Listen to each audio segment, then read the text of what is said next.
सलहा presented by Anshubala music. तू काहे रोवत बारू मुहावा छुपा के, तो बहुत खुश राखब घरवा ले जाके।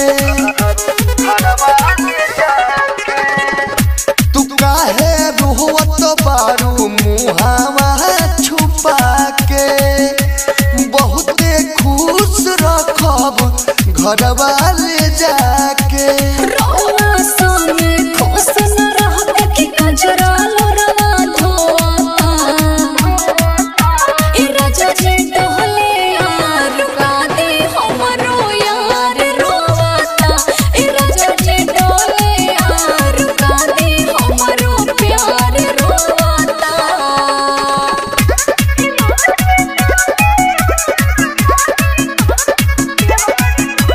Music by Chandan Salha, Balaji recording studio Jadavpur.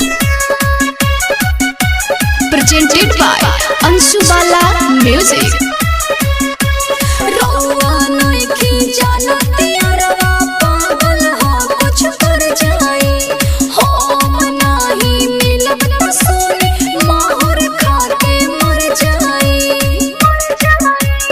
पहिले काहे बतवलू नहीं नैहर में हमर यार बा, अब तुहरा के कैसे छोड़ी जान गइल पूरा जवार बा।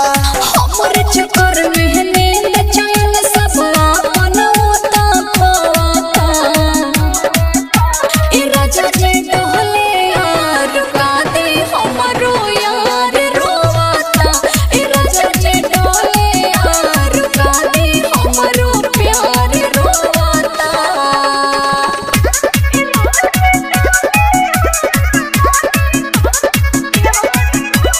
म्यूजिक बाय चंदन सलहा, प्रेजेंटेड बाय अंशुबाला म्यूजिक।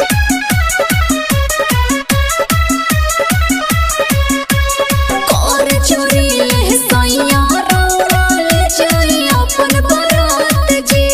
कुछ देर और रुकब तो सोने लग जाई ओकरा दांत जी। बतिया सुन के दिल में हमारा लागे लागल लागी हो। ए धनिया तू दे दिहलू जीवन भर लागी हो। दूर किसके दर दे विदेश लाया तो रात भर जागल सोता। ए राजा जे टहले यार का दे हमरो यार रोवाता। ए राजा जे टहले यार का दे हमरो प्यार रोवाता। Balaji recording studio Jadavpur.